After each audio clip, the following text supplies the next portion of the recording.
Rose Emilia. Hola staff po ako ng Robinson's Galleria. Hola originated from Pampanga, sir. Hola means harbor-loving and affectionate cafe. Sa Hola, meron tayong pinaka-bestseller namin is cream cheese ensaymada, which is yung feelings niya cream cheese. Lahat po ng mga hashtags, may mga cream cheese po yan sa loob. Sa mga ensaymada namin, meron din kaming red burnt cheesecake, which is yung feelings niya cheesecake inside.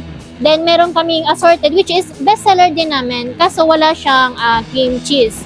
Pero, ang 6 flavor nito is yema, ube, cheesecake butter, tsaka Bavarian sa assorted ensaymada namin. Cheese bread naman, meron po kaming milky cheese bread, which is plain lang po siya.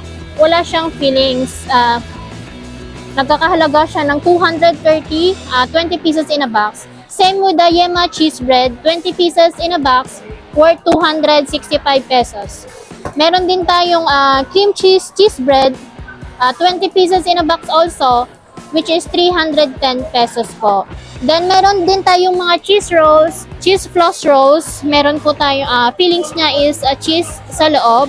Meron din tayong mga duo rolls. Pag sinabing duo, may double cheese tsaka ubi rolls.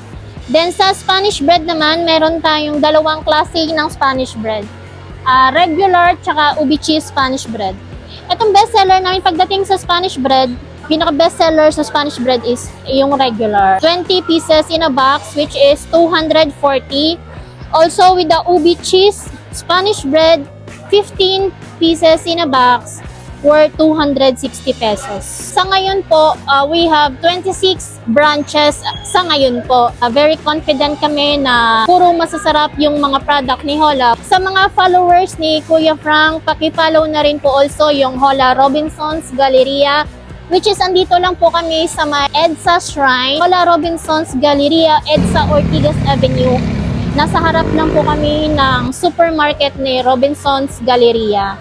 Panibagong experience, panibagong tuklas na naman ng isang masarap at the best na pasalubong merienda dahil sa quality at lasa ng mga product nila ay sure masusulit ka. Gawang Pampanga, kaya naman manyaman talaga. Kaya para sa mga gustong sumubok, ngayon pa lang ay sinasabi ko na sa inyo na sulit talaga ang babayaran ninyo. Kahit ako nga mismo ay nakubinsi sa lasa ng mga to. Bukod sa malalaki at siksik ang mga tinapay, hindi talaga tinipid ang mga ingredients, lalo na yung cheese. Ito yung pastry bread na hindi madali masira. Ilagay mo lang sa ref at mamimaintain din naman ang freshness. Kaya kung gusto mong maging malambot ulit, i-microwave mo lang ng isang minuto at babalik din ulit sa dati. Kaya hanggang sa muli, ito nga pala ang inyong Kuya Frank na laging sumusuporta sa mga local businesses at lagi nyo lang tatandaan, iwasan ng stress, chill lang kayo and good vibes. Bye-bye!